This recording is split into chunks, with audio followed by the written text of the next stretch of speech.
اللہ الرحمن الرحیم۔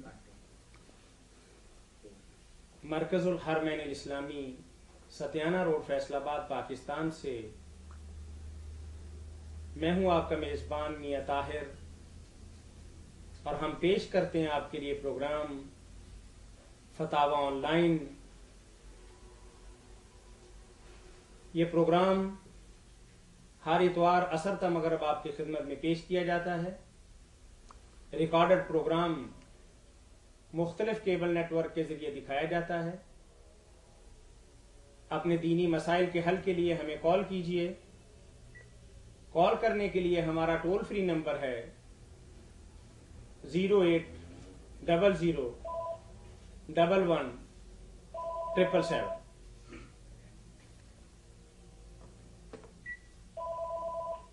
السلام علیکم۔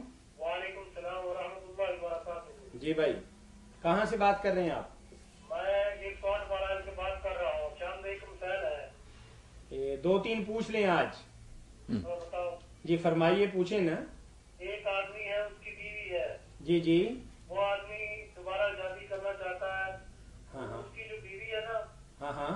بیوی کی بھانجی سے کیا شادی ہے، ہو سکتی ہے؟ بیوی کی بھانجی، ہاں ہاں یعنی آپ یہ کہہ لیں کہ اس کے سالے کی بیٹی ہو گئی نا؟ ہاں، بالکل بالکل۔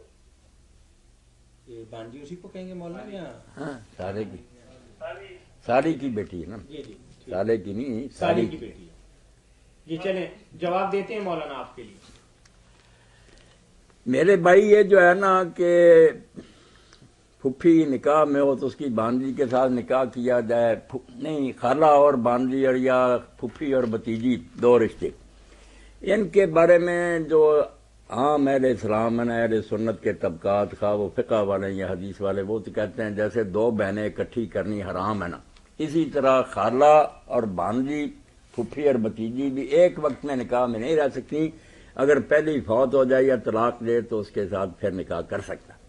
یہ ہمارے شیعہ دوست جو ہیں یہ نہیں یہ بات کہتے ہیں، ان کا یہ خیال ہے کہ اگر وہ بڑی جو ہے نا پھپھی یا خالہ وہ راضی ہو نا تو پھر چھوٹی اس کی مرضی سے کی جا سکتی ہے، بھتیجی اور بانجی ایک ہی وقت میں۔ وہ کہتے ہیں صرف جمع بین الاختین حرام ہے، وہ قرآن میں ہے کہ دو بہنیں نہیں اکٹھی۔ یہ جو ہے نا کہتے ہیں یہ حدیث ابو ہریرہ یا دوسروں کی یہ شاذ ہیں، کوئی ایسی معتبر نہیں، ان کی بنا پر ہم حرام نہیں مان سکتے۔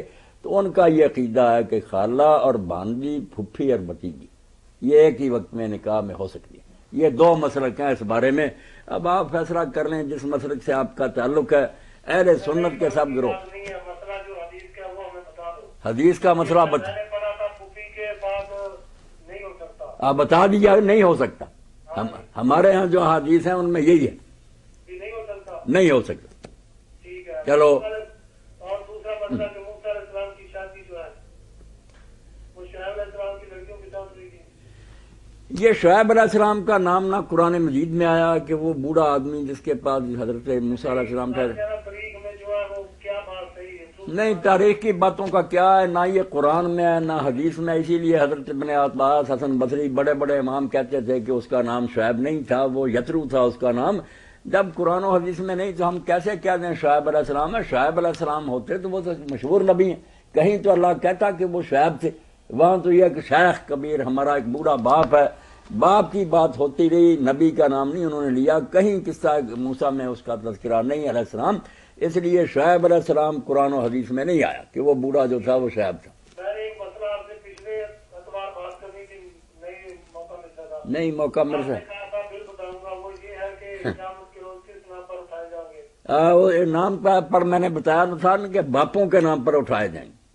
ہاں جی، یہ تو بتایا تھا۔ یہ 10 تفصیلاً بتاؤں گا، پھر بتاؤں ہاں وہ بتاتا ہوں، 10ویں جلد لاؤ نا فتح الباری کی بھائی، ابھی بتا دوں کہ وہ روایتیں ضعیف ہیں جن میں ماں کا ذکر آتا، وہ رد کر دی گئی، باپ کے نام پر آواز ہوگی۔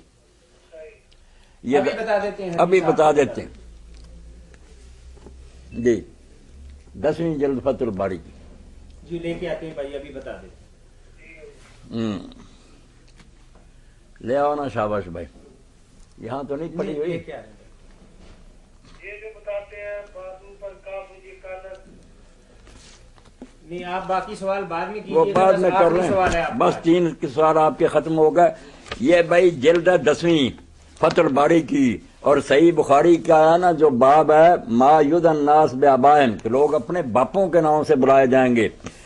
مسجد کا صفحہ نمبر ہاں یہ ہے ابواب آداب. کتاب الادب ہے, کتاب الادب کا 99واں باب ہے, باب ما ید الناس بآبائہم. اس میں آتا ہے کہ ان الغادر یرفع له لواء یوم القیامت یقال هذه غدرۃ فلان ابن فلاں کہ اس دن جو غدار ہیں وعدہ توڑنے والے ان کا جھنڈا بلند کیا جائے اور اعلان ہوگا کہ یہ فلاں ابن فلاں کا ہے باپ کا. تو اس کے نیچے لکھتے ہیں کہ اس سے پتہ چلا کہ باپوں کے نام سے پکارا جاتا تھا. وقار ابن بطال فی حاضر حدیث رد لقول من زعم انہم لا یدعون یوم القیامت الا بامہاتہم سترا علی آبائہم.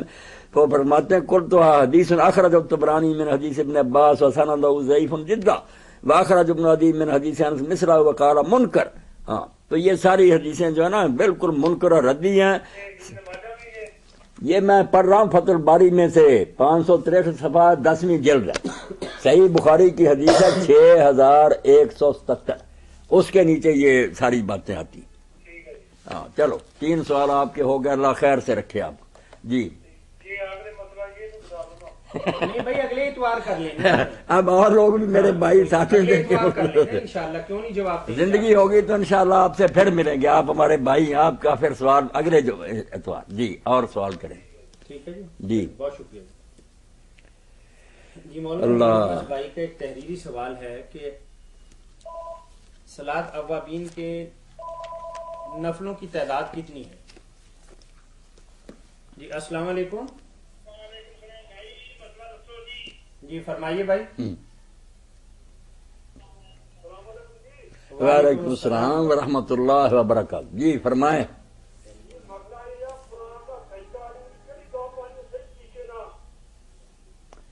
قرآن مجید میں جو سجدہ تلاوت آتا اس کا طریقہ یہی ہے میرے بھائی, جب وہ آیت آپ پڑھیں یا سنیں تو اسی وقت کوئی دیر نہیں کرنی, نہ یہ کرنا کہ بعد میں تلاوت ختم کر کے کر لیں گے. آیت سنتے ہی یا پڑھتے ہی قرآن مجید کو الگ رکھیں, فوراً ہاتھ نہیں اٹھانے, قبلہ روکوں, اللہ اکبر منہ سے کہہ کر سجدہ میں جائیں, سجدہ میں سر رکھ کر ذکر کریں اللہ کا, پھر سر اٹھائیں. نہ تحیات نہ سلام کچھ نہیں ہے, صرف ایک سجدہ کرنا ہے. اللہ اکبر جاتے ہوئے بھی سجدے میں کہیں, اٹھتے ہوئے بھی اللہ اکبر کہیں, بس. کوئی تشہد نہیں پڑھنا, کوئی سلام نہیں پھیرنا, کوئی پہلے اللہ اکبر کہہ کر نیت نہیں باندھنی, صرف منہ سے کہنا ہے اللہ اکبر, سجدے میں چلے جانا, وہاں ذکر کرنا ہے, پھر اللہ اکبر کہہ کر اٹھ کھڑے ہونا, بس یہ ہے سجدہ تلاوت, اسی وقت کرنا ہے. جی کون سی دعا پڑھنی ہے؟ دعا تو میرے بھائی اگر یاد ہو نا حدیث پاک والی تو آپ بے شک وہ پڑھ لیں. سجد وجهي للذي خلقه وصوره وشق سمعه وبصره بحوله وقوته فتبارك الله احسن الخالقين. مگر میں نے جیسے کہہ دیا نا, ذکر کرے آپ اگر سبحان ربی اعلیٰ بھی پڑھ لیں گے یا ویسے ہی سر رکھ کر اٹھا لیں گے, کچھ بھی نہیں پڑھیں گے تو سجدہ تلاوت ہو جائے گا. یہ ذکر کرنا جو ایک الگ نیکی ہے, سجدہ تلاوت تو ہے کہ صرف سر رکھ دیں. اور یہ بھی آپ سن لیں, چلو کئی لوگوں کو فائدہ ہوگا کہ اگر کوئی عورت ناپاک ہے یا مرد ناپاک ہے, غسل کی حاجت ہے, وہ بھی سنیں تو صرف سارے جھکاتے ہیں, تھوڑا سا سر جھکا دیں, بس ان کا سجدہ تلاوت ہو گیا. سر جھکا دینا چاہیے, سجدہ زمین پر نہ بھی ہو سکے تھوڑا سا سر ہی جھکا دیں. یہ سارا امام ابن حزم نے المحلہ میں تفصیل سے بتایا کہ صرف سنتے وقت لوگوں کو سر خم کر دینا چاہیے کہ اللہ تیرے حکم سے سامنے سر خم کی ہو. جی جی بھائی آپ کی آواز صحیح نہیں آ رہی, یا تو آپ نے ہینڈ فری کیا ہوا ہے یا اپنے منہ پرے کیا ہوا ہے. جی جی قرآن پاک کی صورتیں ہیں, دیکھتے وقت یا رات کو سوتے وقت دیکھتے وقت مقرر کر کے بندہ پڑھ سکتا, ہر رات وہی صورت پڑھی جائے. کچھ تو صورتیں ایسی ہیں خود اللہ کے رسول علیہ السلام ہی پڑھتے تھے, وہ تو پڑھنا سنت ہے, بہت نیکی ہے. جیسے سورہ الف لام میم سجدہ ہے, سورہ تلاوت ہے, اپنے سورۃ ملک ہے, اسی طرح سورہ